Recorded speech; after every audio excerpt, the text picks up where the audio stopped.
जोंनि MLAs, MPs, राज्य सभानियानो जा, लक सभानियानो जा, बा स्टेट एसेम्ब्लिनि MLAsफ्रानो जा, बे एसेम्ब्लि सेसनफ्राव मा बुंगोन बे टपिकखौ एसे माने होमवर्क खालामनो नांगोनलै। ओरैबायदि नायनानै फरायनानै बिबुंथि लाखियोबा कनफिडेन्स लेभेलखौ बिराद खम मोननानै लायो आरो। मायबा डिमान्ड खालामोब्लाबो बेबायदि नायै नायै फरायोबा ओरैनो फरायफ्लानाय बायदि मोनो आरो, गोरबोनिफ्राय डिमान्ड खालामनाय बायदि मोना आरो। खिन्थु जोंनि जायफोर MPs, लक सभा, राज्य सभा बा स्टेट एसेम्ब्लिनि MLAsफ्रा गोरों नङा बिदि नङा आरोखि। खिन्थु बिथांमोना हयथ' न'आव होमवर्क खालामा आरोखि। बे पार्लामेन्ट सेसनानो जा, एसेम्ब्लि सेसनानो जा, बे एसेम्ब्लिफोरनि पार्लामेन्ट सेसनफोरनि सिगां सिगां एसे मा बुंगोन, मा डिमान्ड खालामगोन बेखौ लिरख'ना लानानै एसे होमवर्क खालामनांगोन। अबाना एकदम बेबायदि लेखाखौ नायाब्लासिनो कनफिडेन्स लेभेलजों बिखाफोर दांनानै एसे नांथारगौ बायदि डिमान्ड खालामनानै बुंनो हायो आरोखि। जोंनि टाउना हमनानै ला गरायसर टाउन आरो हमनानै लाबाय आरोखि। दा जोंनि गरायसर टाउनाव मोनसे फ्लाइअभार नांगौ आरो, मानोना बे बिराद मोनसे डिस्ट्रिक्टनि लार्जेस्ट टाउन आरो।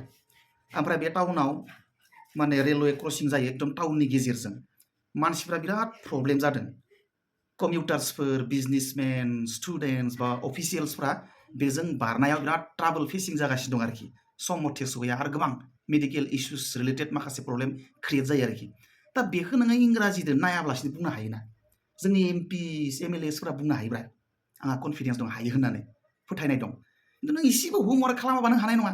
दा जोंनि टाउनाव हमनानै लाबाय, जोंनि टाउना गरायसर, ओरैनो हमनानै लाबाय आरो। दा बेयाव रेलवे क्रसिं नांगौबा नों बेखौनो इंराजिजों बुंनो हाया होमबा? As proposed by the government of Assam in India, there is an urgent need of flyover in our Garisar town. Garisar town is one of the largest town in entire Baksa district within the BTC area or within Bodoland area. So I request, sir, today in this session, the construction of flyover in our town is very, very, very important. Due to not having flyover in our town, many people and many citizens are facing problem. Many students are not able to reach to their schools in time. Many businessmen, commuters, officials, and many medical issues related problems are being created in our Garissa town. Due to not having a flyover in such a busiest district, busiest town in entire Baksa district within the BTD area, many students are not able to reach their school in time. In maximum times, many students are not able to reach to their examination in time, for which they were not allowed to sit for the examinations. And many patients, due to not having flyover, as there is a railway crossing in the town, in the heart of the town, many patients were stopped in the middle of the road and they could not reach to the medical, for which on the middle of the road, many patients were to die.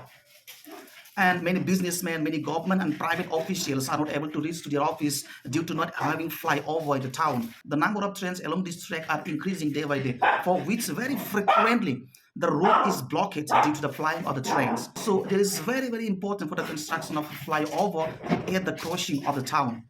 बेबायदि आं दा जेनेबा एख' without एनि practice बुंबाय आरोखि, लिरना लादों ना माना लादों, बेबायदि होबानो जाबाय आरोखि, जानला मोनला।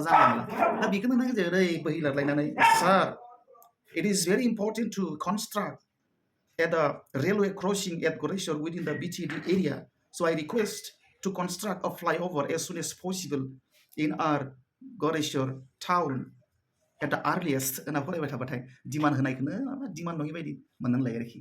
दा बेनिखायनो आं बुंनाया मा, बिथांमोना गोरों, फोथायनाय दं, खिन्थु बिथांमोना अलसिया जानो नाङा आरोखि। न'आव होमवर्क खालामनांगौ आरोखि, आं मा बुंगोन, आं मा डिमान्ड होगोन। बेनि थाखाय साननै सानथाम बा सप्तासेनिफ्राय एसे प्रिपेयार जानांगौ, होमवर्क खालामनांगौ आरोखि, जाहाथे लेखा नायाब्लासिनो बुंनो हायो।